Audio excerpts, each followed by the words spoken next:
I thought since I'm on a roll as far as video making, I would make a video on this poor old thing.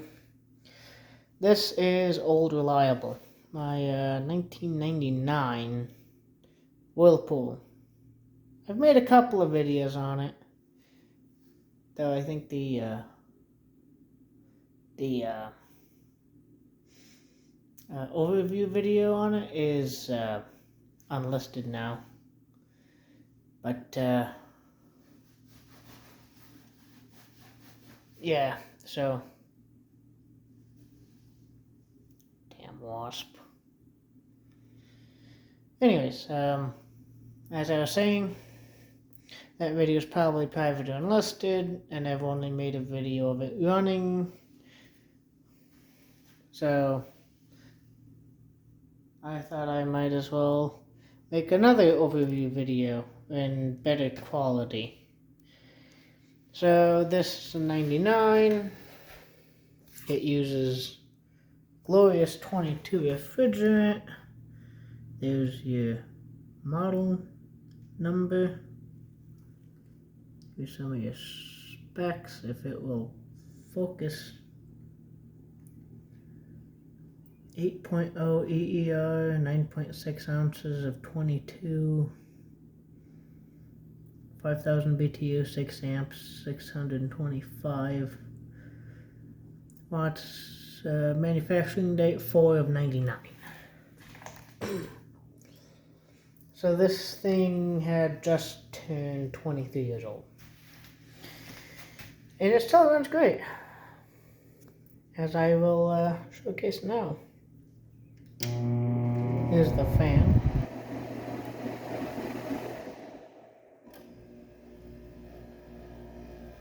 Listen to that umbilical roar. Here's a low fan.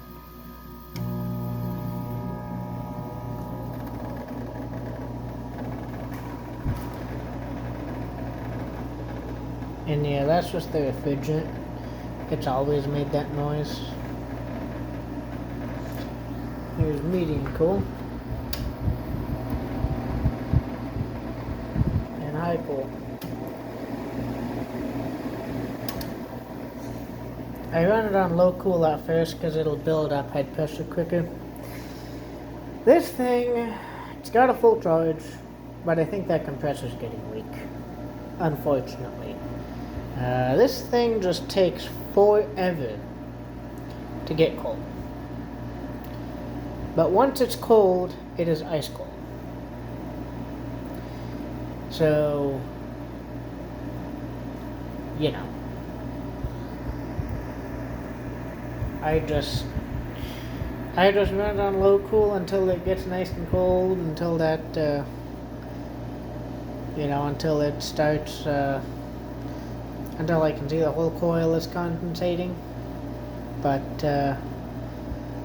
yeah, and then after that I turn it up to high if I need to. And it's pulled a filter. You can see this thing has been in use. And you can see that very bottom is the only thing cold.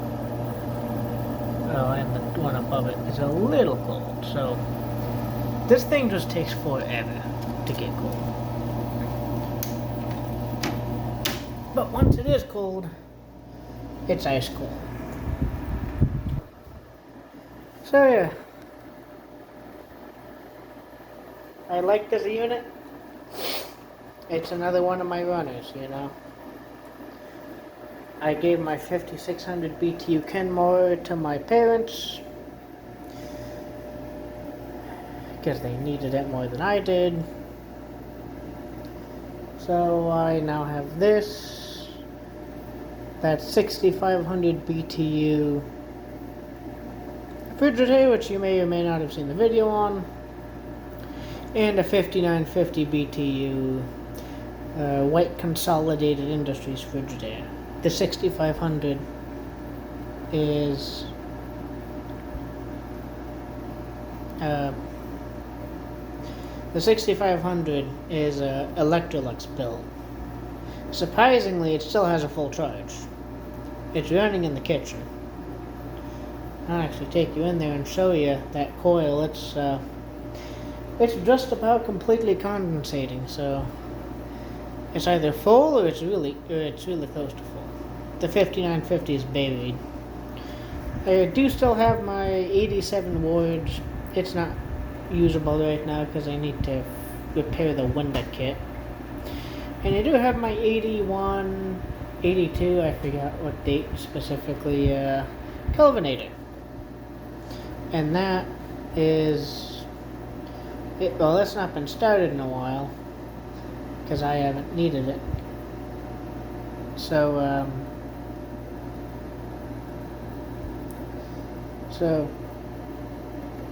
yeah. Oh, and I do still have that 6500 BTU Sharp Comfort Touch, but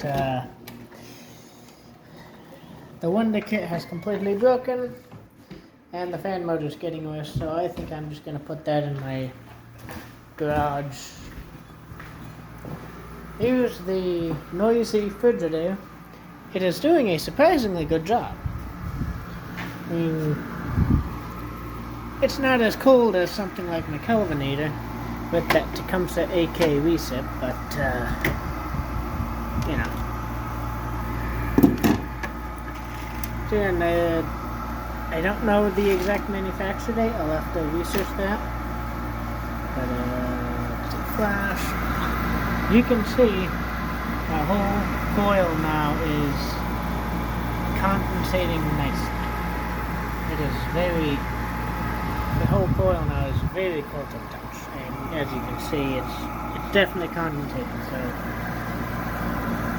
I would call that about as close to full charge as you can get with one of these, because, well, I've heard from a lot of people. I don't know if they're just biased against these, but I've heard from a lot of people that these things are not that good. Which, I mean, it's noisy. Come on, filter. It's noisy, it's, you know, doesn't blow as cold as old units, but it's a working window unit that I got for a really good price, so I'm just going to use it, and when I'm done, I'm just going to sell it really cheap to somebody who actually needs it. It does have a bit of a vibration issue.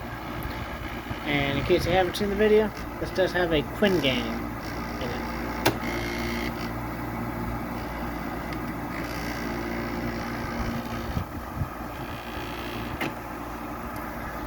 Yeah, vibration.